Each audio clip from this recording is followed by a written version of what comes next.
chair et de feu de Jennifer L. Armentrout. Alors, dans ce tome-là, c'est la suite au fait du sang et de la cendre. C'est le tome 2. Dans ce tome-là, Poppy apprend que Castile, c'est en fait le prince des Atlantiens. Et que depuis le début, il se foutait de sa gueule parce qu'il voulait récupérer son frère qui était fait prisonnier, qui s'est fait faire prisonnier parce que. Et depuis le début, il se fout de sa gueule et il voulait juste récupérer son frère qui est prisonnier de la reine qui tient absolument à garder Poppy en vie. Du coup, pour lui, de base, c'était juste une monnaie d'échange, Poppy, et elle tombe des nues parce qu'elle l'aimait. Et parce que c'est un poignard en plein milieu du cœur et du dos et de l'estomac, tout ce que vous voulez. Et ensuite, elle finit par lui demander ce chapitre où est-ce que c'était vrai. Oh, elle m'a brisé le cœur. Et du coup, dans ce tome, c'est mon préféré de toute la saga. Sachez que j'en suis au tome 5, c'est mon préféré, ce tome 2, il était vraiment trop, trop, trop bien. Ce tome, c'est la reconstruction du couple de Poppy et Castile. Parce qu'il s'est passé des choses dans le tome 1. Je vous ai pas tout dit dans le résumé du premier tome. Mais là, en gros, ils sont ensemble physiquement. Ils étaient ensemble physiquement dans le tome 1. Et dans le tome 2, ça prend du temps pour qu'elle arrive à lui pardonner et à passer outre. Dans le tome 2, ils vont partir en Atlantie. Et elle va rencontrer les parents. Là, il va y avoir tout un délire aussi sur ce qu'est Poppy et ce qu'elle est capable de faire. Parce qu'on va voir qu'elle développe des dons un peu chelous et qu'elle-même, elle comprend pas ce qui se passe. Et elle a un lien spécial avec les licans. Mais on comprend pas non plus ce qu'il y a. Et si vous voulez, j'ai adoré ce tome-là, mais à un certain moment, j'en avais vraiment marre de tout le temps tourner autour du pot. Tout le temps, c'est les mêmes trucs qui se passent, tout le temps, tout le temps, tout le temps, tout le temps. À un certain moment, révélez-moi toute la vérité et fichez-moi la paix. Là, ça commence à me gonfler.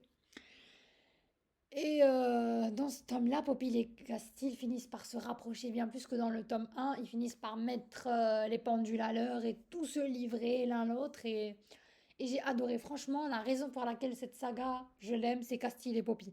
Parce que les autres trucs en parallèle, c'est bien, mais ça se met pas en place rapidement. C'est long à venir.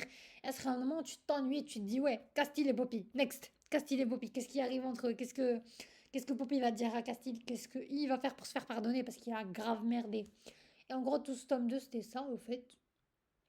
Et est-ce que Poppy va accepter la proposition que Castille lui a fait dans le tome 1, à la fin du tome 1? Parce qu'il a dit clairement et simplement à tout le monde que ouais, je vais l'épouser. Et dans ce tome-là, elle lui fait clairement comprendre qu'il n'y aura pas de mariage.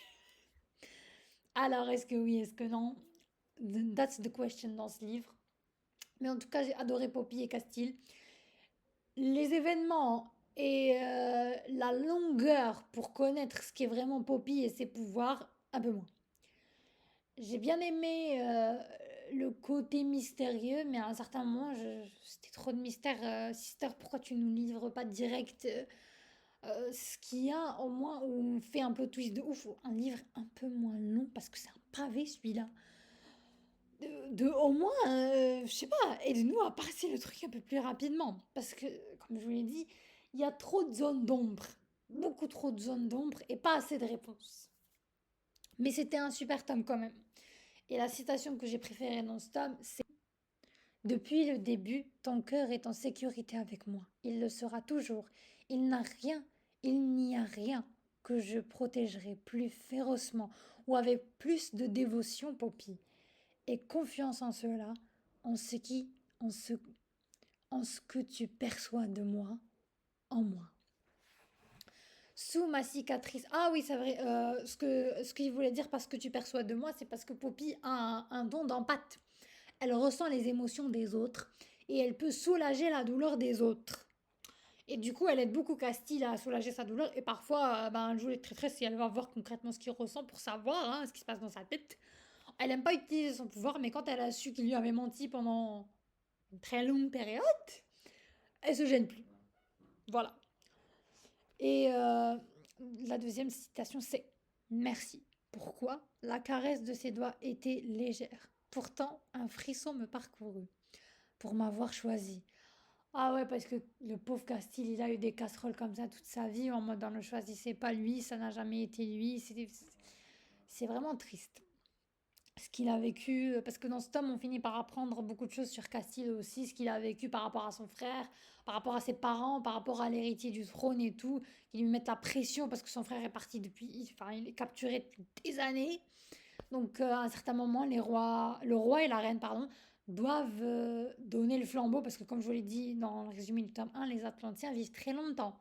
Mais le règne, il n'est pas censé durer aussi longtemps. Ils doivent passer la couronne à la prochaine génération. Et vu que le frère aîné est toujours captif, ben, ça sera le second qui deviendra roi. Et lui, il veut pas, il veut récupérer son frère avec l'aide de Poppy. Donc c'est tout un autre dilemme. Et ouais, c'est compliqué leur histoire. C'est pas que j'ai pas aimé, c'est juste que parfois j'ai trouvé qu'il y avait des passages qui étaient totalement inutiles. Ça se répétait beaucoup trop. On a compris que Poppy pose beaucoup de questions. On a compris que Kiran, ça le fait chier. Et on a compris que Castille adorait se faire poignarder par Poppy. Mais aussi, un truc qui m'a pas plu, c'est. Poppy et Castille sont censés être des cœurs jumeaux. Donc, pourquoi est-ce que tu ramènes quelqu'un qui est limite censé être son beau-frère pour être limite le troisième dans ce couple, si je puis dire? C'est ce que j'ai ressenti en lisant. Alors, moi, ça me gêne pas les harems inversés, mais t'as un cœur jumeau. Ça, j'ai pas trouvé ça logique. T'as un cœur jumeau, genre c'est ton âme sœur. Euh, Pas de lien physique avec une certaine personne. Ça, j'étais un peu out dessus parce que pour moi, genre, c'est à la à Cotard, hein. Faire et risant de. Il n'y a pas de troisième personne. Et pour moi, c'était pas logique que Kiran ait un énorme crush sur Poppy parce que c'est censé être sa belle-sœur, c'est glauque.